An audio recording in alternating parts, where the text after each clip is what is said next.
in response to my video, Women or Children.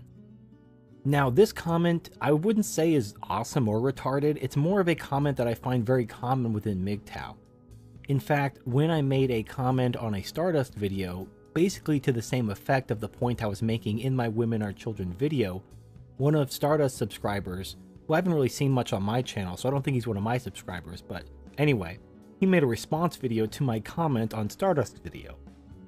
Now, I'm not going to respond to that video because it would take too long, but the gist of it is exactly the same as the comment I'm going to be reading, and the comment I'm going to be reading is from Neo I Believe.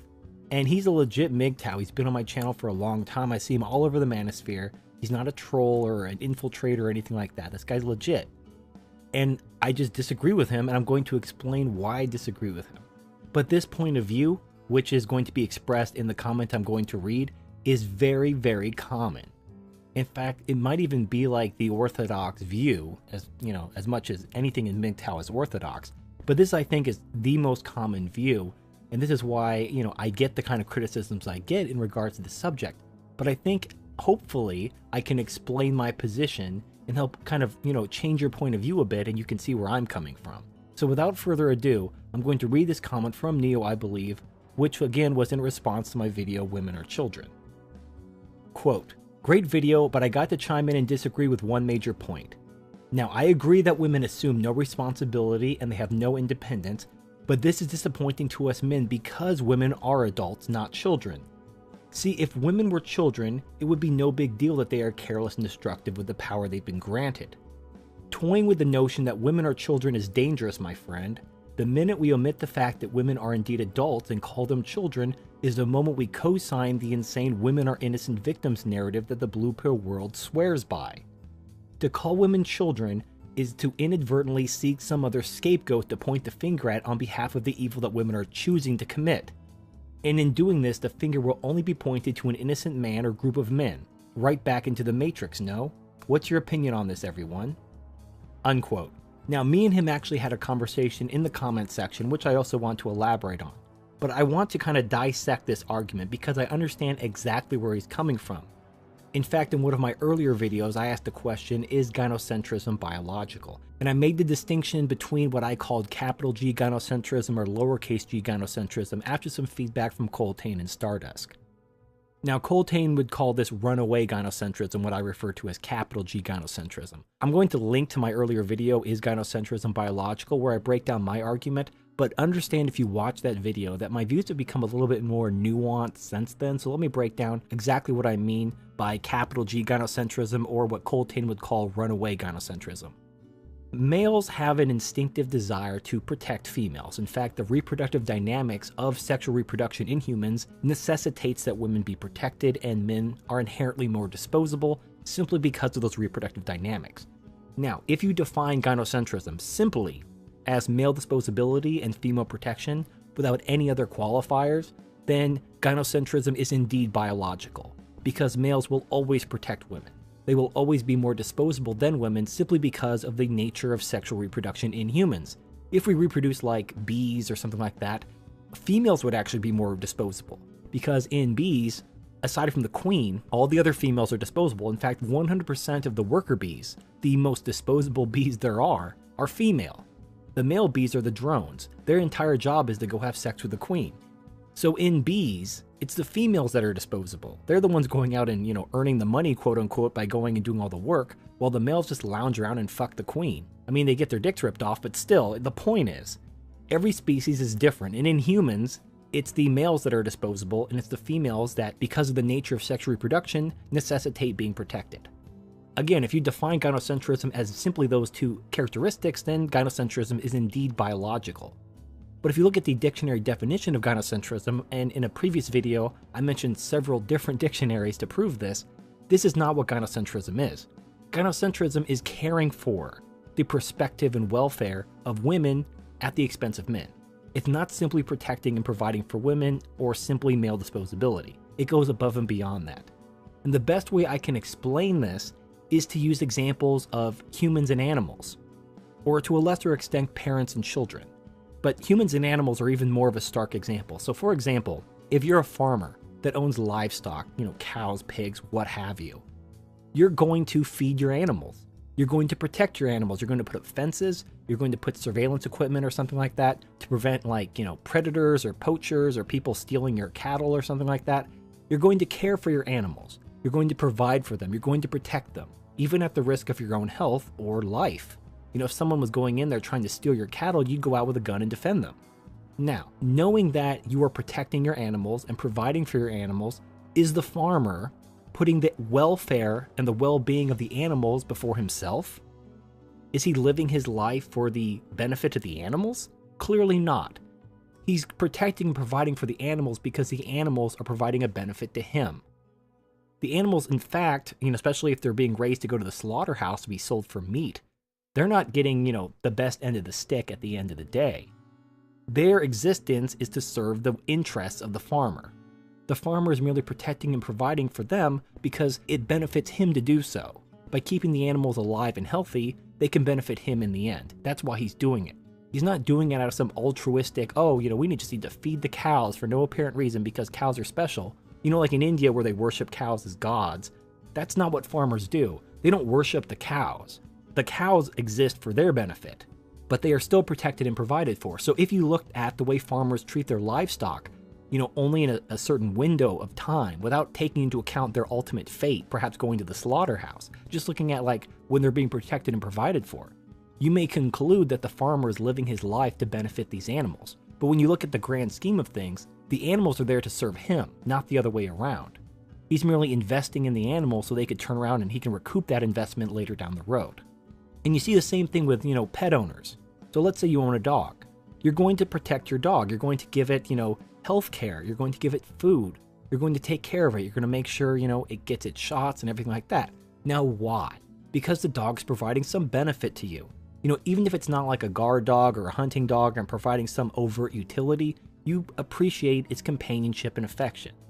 It fills some hole in your life or something like that, whatever. But it's providing some benefit to you.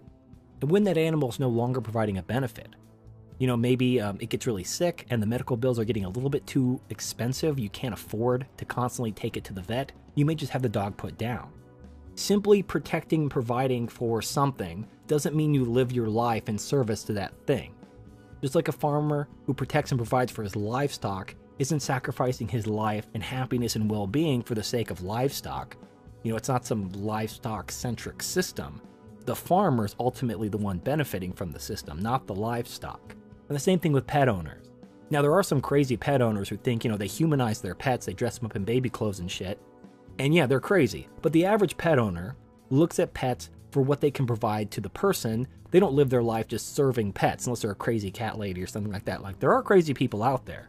So to kind of tie it all together to our main topic regarding women being children, if we're talking about a situation where we acknowledge that women are mentally and physically inferior to men due to sexual dimorphism, and that women have no responsibility or capacity in order to be equal and independent to men, and men are ultimately going to be responsible for women, that does result in a situation where men will be expected to be responsible both legally, financially, and physically for women.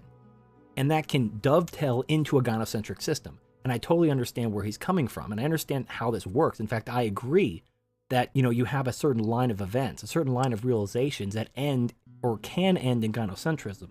But let's break down where that split occurs. It doesn't necessarily have to end that way. So for example, let's start out with the basic premise that men and women are sexually dimorphic. We have differences in physical and mental ability. And men basically benefit from this system. Men are bigger, stronger, and more intelligent than women. So if you acknowledge that, the next step is, okay, since men are bigger, stronger, more intelligent than women, but women are required to, make the babies, what kind of society would you expect to find? You'd expect to find one in which females are protected as a resource, and men are more disposable because, if a few men die protecting the women, the remaining men can easily reproduce with the women. Now, from there, this protection and provision can lead to gynocentrism. What I define as gynocentrism, capital G gynocentrism or runaway gynocentrism, and the main catalyst for this transition is male abundance, as opposed to male scarcity. As more and more men begin vying for the same amount of women, they have to find different ways to compete against each other. Now, if they're bigger, stronger, more successful, whatever, they can use that to compete for women. Say, hey bitch, I got money, I got a big cock, I got big muscles, and I look good, let's fuck. And she'll be like, yeah, let's go. And then they're off.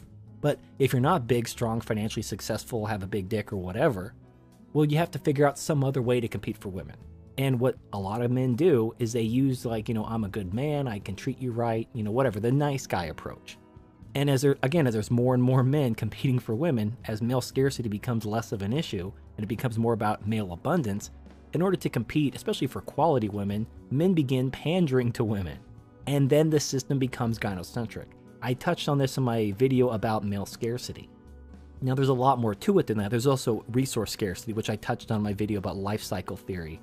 But anyway, the point is, if we acknowledge that male disposability and female protection are simply a matter of necessity, it's a matter of reality. It's not going away. There's no way to fight it without causing human extinction.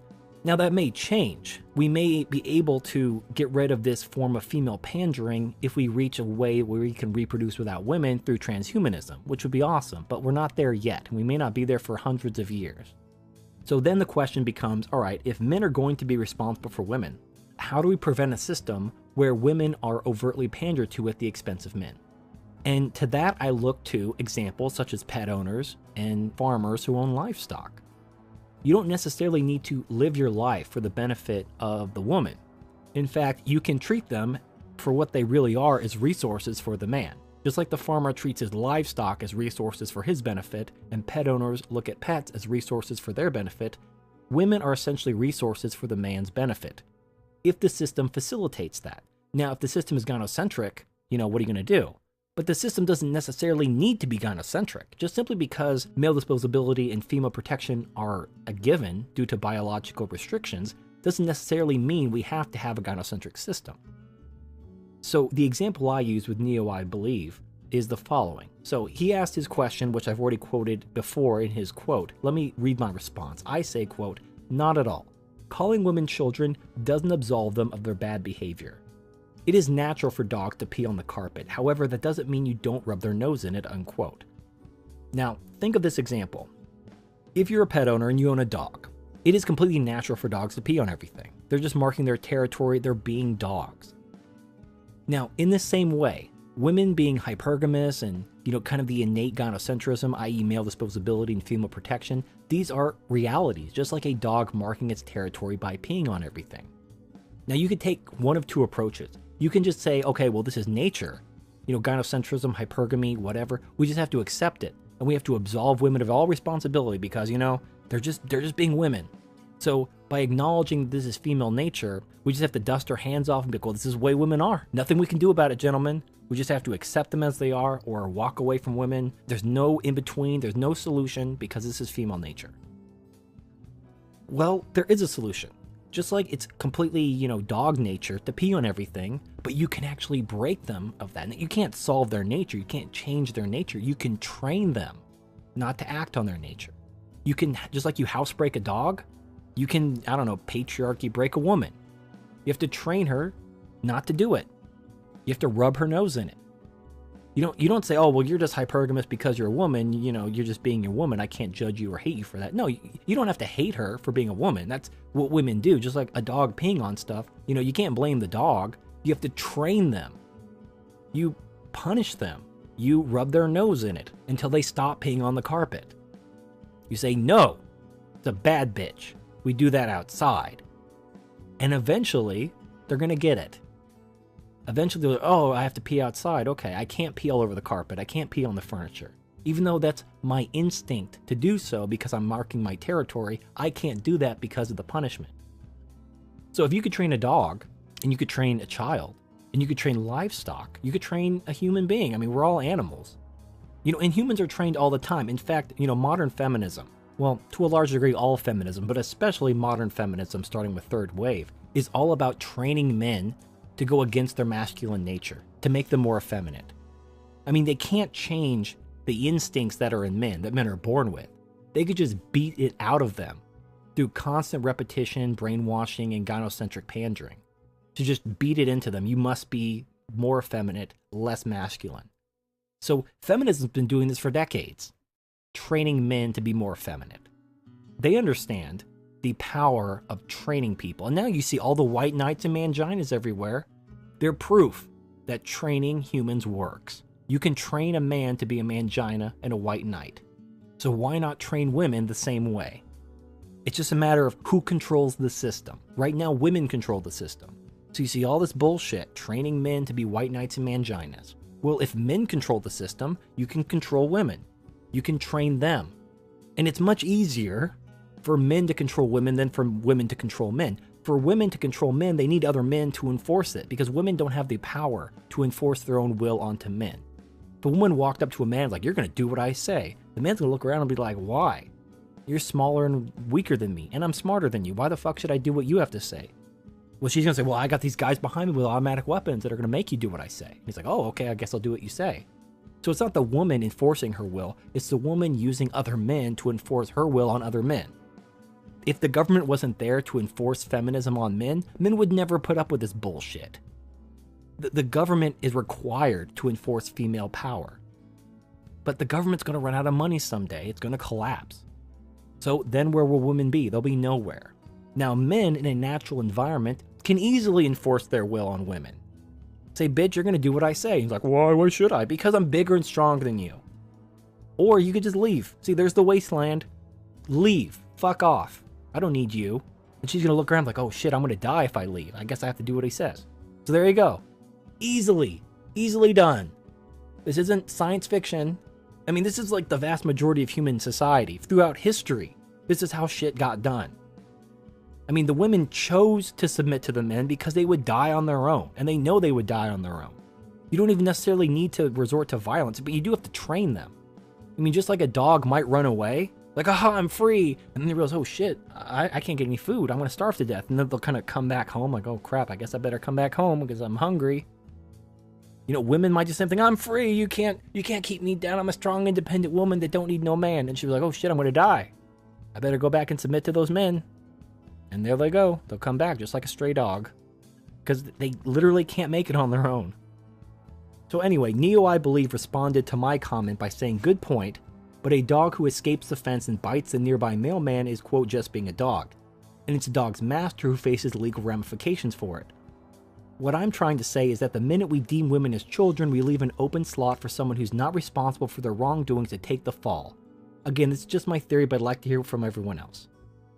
So I'm just going to read my response to him, where I say, yes, the dog's master is responsible for the dog's behavior in a legal sense, and must train the dog to behave. I see no problem with that system for women, as long as men are given authority over women and allowed to punish/train them. What's the problem? A punishment meted out by a woman's husband or father is going to be more impactful than a prison sentence.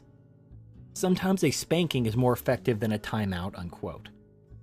So let me just stop there and kind of reflect on this. So Neo, I believe's problem with this system where women are basically treated like children and men are responsible for them is that men will be legally responsible for women's behavior, which is true. Just like, a pet owner is legally responsible if his dog bites someone, a parent is legally responsible if their kid, skips school or vandalizes property. But in response to that responsibility, they have authority. So with that financial liability, with that responsibility for others' behavior comes authority over the subjects for which you are responsible. And that's fine. Children don't understand the concept of long-term consequences. You talk about, well, you're going to go to jail for 20 years, it's going to ruin your life. They don't understand that. That concept doesn't even register in their brain, but they understand an ass whooping. Dogs understand getting their nose rubbed in pee. So anyway, Neo, I believe, responds by saying, yes, but this is nowhere near the reality. This is the case for dogs and other pets, but not for women. Calling women children will only give them more leeway to exercise their destructive nature. Seeing as there is no law which supports men and fathers to train unruly women, all I am saying is just be careful. If we move backwards, we men are permanently fucked. Now, my response was basically just saying I'm not an MRA and I don't give a shit. But let me just elaborate on that. Talking about how things are impossible because we live in a gynocentric system, it doesn't matter. It doesn't matter. We have to discuss the truth. Women are inherently inferior to men. Men will always be responsible for women. To just say, well, we need to make women responsible, they're not capable. And since they're not capable, we need to look at the reality. Since men are going to be responsible for women, the only rational thing to do is to take control of women. Until they can be replaced with technology, and then we don't have to fucking worry about them anymore. But until that day, we have to take control of women. And in order to take control of them, we have to have authority over them. We have to have the ability to train and discipline them in order to curb their bad behavior. Now, obviously, this isn't going to happen in the current gynocentric system, but the current gynocentric system is doomed to fail because you're undermining men who are the foundation of every society. So again, I'm not an MRA. I'm not trying to win hearts and minds. I'm not trying to affect political change. The system is fucked. Politics is not the answer. Now, if the MRAs somehow, some way pull out some 11th hour win and actually reform society, I will gladly eat humble pie. I will gladly let them do the I told you so dance. I just don't think that's ever going to happen. And since I don't think that's ever going to happen, I'm not going to be concerned with, political victories or political reform. What I am concerned with is the truth. I'm concerned with being objective, and I'm concerned with talking about actual, tangible results. So within this current gynocentric system, there is no hope. But we can talk about what we should replace this current gynocentric system with when it inevitably fails. So we could learn the lessons of the past and not repeat them. Now, if we don't talk about new ideas and alternatives, people will invariably fall back on old habits. If they don't know any alternative way to do things, they're going to keep doing what's failed in the past, simply because it's natural and normal and familiar. So we need to challenge existing paradigms, not because we hope to initiate any sort of change in the current system, but simply to get people's minds moving in that direction, so that when this system inevitably fails, a new system could be implemented. Hopefully. If not, the system will fail again and again and again, until we learn our lesson. Talking about treating women as equals when they're clearly not is not going to eliminate gynocentrism. It's just going to frustrate men. It's going to lead to another feminism, because what prevents a system where men have authority over women? It's the belief that men and women are equal. You can have a system with male disposability. You can have a system with female protection. But once you throw in male and female equality, that's when you have gynocentrism. That's when you have the capital G runaway gynocentrism that we all don't like. But you can still have a system with male disposability, with female protection, and not be overtly gynocentric, as long as you acknowledge that men and women are not equal. That men have authority over women due to their increased responsibility. That's natural. That works. That system is fair. It may not seem fair to women, like, oh, I'm under the authority of men. This fucking sucks. I don't care. You don't have any responsibility either. If you want the responsibility that goes with the authority, fine. But feminism has never been about that. It's always been about selective authority and freedom, but not the responsibility. Oh, give us the right to vote, but we don't want to be drafted. Oh, give me all these reproductive rights, but, take away men's rights. I want men to be my wage slave. Feminism has never been about equal responsibility, and it never will be, because women cannot assume equal responsibility. They're not capable of it. Realistically, talking about this, pie-in-the-sky utopia where men and women share responsibility, it's just not going to happen. Not until we can rewrite what it means to be a human being through technology and transhumanism. Until we get to that point, we can actually change our genetics. Men and women are simply too different to be equal. So realistically, we have two options. We can have a system that's gynocentric, like overtly capital G runaway gynocentric, and that is based on the belief that men and women are equal. Or we can have a system where men have overt authority over women in exchange for their increased responsibility. Now, that is gynocentric in a way because women are being protected and men are more disposable, but it's not the bullshit gynocentrism we're dealing with now. So that's what I advocate. And when it comes to training women, you just got to rub their nose in it. You're never going to eliminate gynocentrism. You're never going to eliminate hypergamy. You're never going to eliminate female own group preference. You're not going to eliminate female nature, but you could train it out of them. Just like you can't eliminate the instinct for dogs to pee on things, you can only train it out of them. And you'll have to train each and every generation. Because you may train that dog not to pee on the carpet, but when they have puppies, those puppies are going to pee on the carpet because that's their instinct. So it's going to be a constant battle. Every generation, we're going to train women. And it only takes one generation to fuck up. One generation to begin pandering to women, to believe that men and women are equal, and then we're fucked. We're back here with feminism and gynocentrism. Anytime a system becomes overtly gynocentric, it's doomed to fail. It's doomed to collapse. Because as soon as you start fucking over the men, your society's doomed to fail. Men are the ones who run and maintain society. And all this bullshit, oh, well, we're going to train women. We're going to throw in so much money at women. We're going to make sure the women are the scientists and the leaders. Women don't have the capacity to do that. You see, like, the handful of women. And now, here's the thing. I actually looked at the statistics. You know, all these women who are supposedly engineers, and I know this seems like a rant, and it kind of is. But you know, these women are like, oh, there's so many women engineers. The vast majority of female engineers are environmental engineers. And you know what environmental engineers do?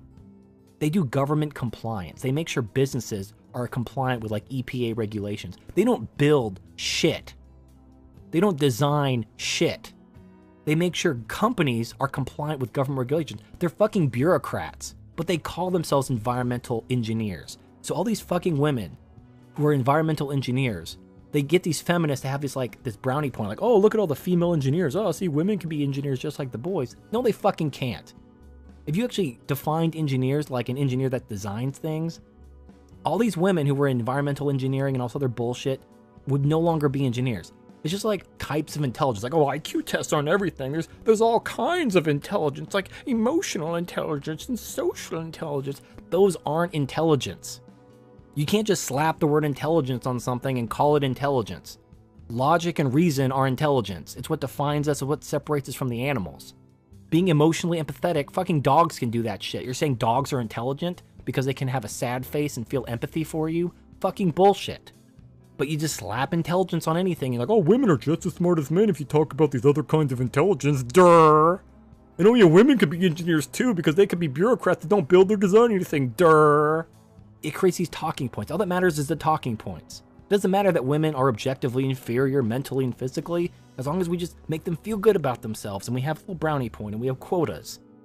Meanwhile, society is crumbling around us as we undermine men, as we fire them and replace them with inferior women for the sake of diversity.